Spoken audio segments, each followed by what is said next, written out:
My name's Ed Hadfield. I'm the fire chief with the Rincon Fire Department here in San Diego County. I've been on the fire department for 35 years.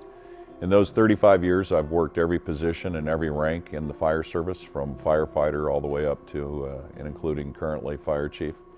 I've had cancer 3 different times in my career, all later in my career. The first time I was diagnosed with squamous cell cancer on my face was in 2014. I had a subsequent squamous cell cancer mass that was removed from my neck in 2017. And then in 2018, I had a third squamous cell mass that was removed from my back that was about the size of a golf ball, actually. So I've had cancer 3 times currently, and because of that, I have to go into the doctor every 3 months and be scanned for continuous cancer growths.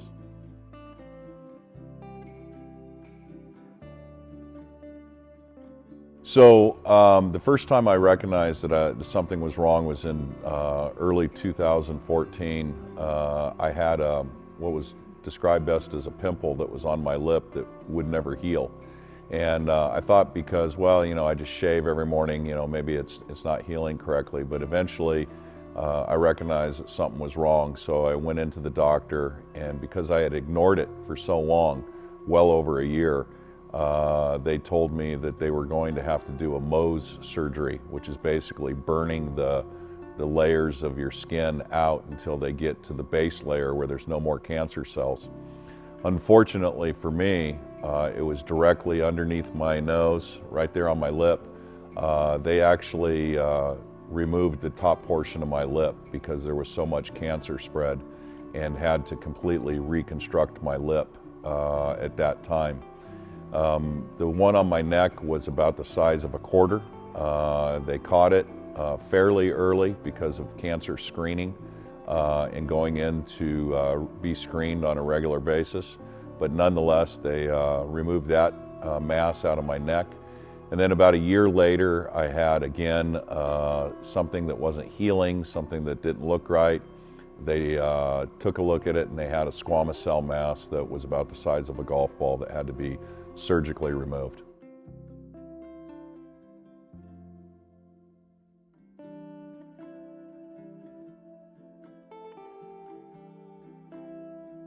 I think with skin cancers, it's a little bit different. With everybody, you always assume, especially living and growing up in California, that, well, the exposure to sun and stuff. But through a lot of research and working with various firefighter cancer foundation groups and that, I realized that the biggest problem that I had in 35 years, that coming from a culture when we didn't clean after fires, we didn't wash our turnouts. I can be honest with you, I don't ever recall in my career washing my hood, my flash hood, going from fire to fire without coming back and taking a shower and decontaminating. All of those factors played into me getting cancer. We've made great strides in the fire service, particularly here at our fire department in Rincon, where we have hygiene kits on the apparatus. We have wipes where firefighters can wipe down their face and their neck and exposed areas of their body. We didn't do that when I first came on the job over 35 years ago.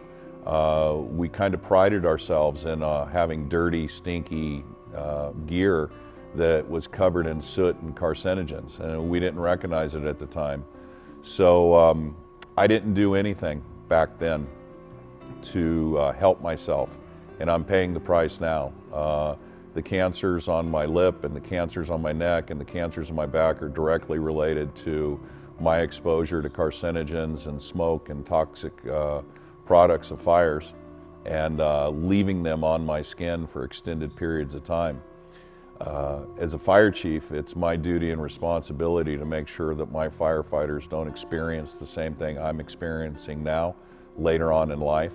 So we're making every effort to make a change in how culturally we address those issues.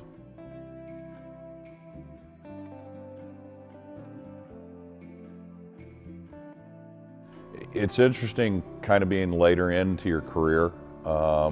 it's kind of a sad reality. Each and every day you more or less recognize and anticipate that many of your brother and sister firefighters are going to have the same problems, the same experiences and the same health issues that you're having, because we just weren't as educated and we just weren't as careful back in those days. A lot of the retirees and a lot of those people that are later on in their career, we stay connected, we stay together. They reach out and try and support one another. While my cancers are considered life-threatening if left undetected, they're not as life-threatening as the other cancers that firefighters that I've worked with are experiencing. So we try and support one another. There's a lot of foundations out there working to provide that level of support. And I think the biggest thing is that the older generation has to step up to the plate and push for change in the fire service and push for a change in that culture to a more cleaner process and how we're taking care of our people.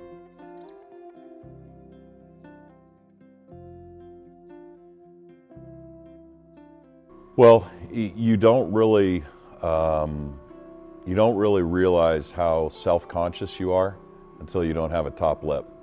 And you look at yourself, and I looked at myself as I'm going to be deformed, and people are going to stare at me, and I became very self-conscious of my appearance for the longest time during the healing phase. I was very fortunate that the cancer doctor and the plastic surgeons that repaired my lip were excellent at what they did, and so I healed very well. But the effect, the healing process was very painful and difficult. The process of being self-conscious about the appearance of your face was kind of challenging to deal with. And then I think the fear of, I have younger children, and the fear of, well, what other cancers am I going to get? And am I going to be there to, are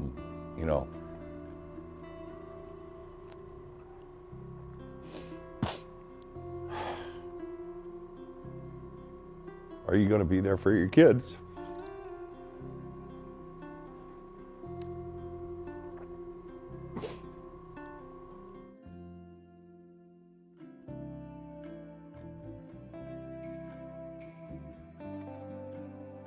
So I don't think I'll ever be cancer-free. It appears that on a fairly regular basis they're continuing to find things on my skin, typically in my upper body, my back, my neck, my shoulders, and stuff like that. So I don't really know if I'll ever be quote-unquote cancer-free. I hope and I pray that I won't get some of the more significant and severe and life-threatening cancers that would require a much more invasive level of treatment. But given the amount of fires that I went to in my career, and given the exposure to the number of toxins that I was exposed to, it's just, we'll see.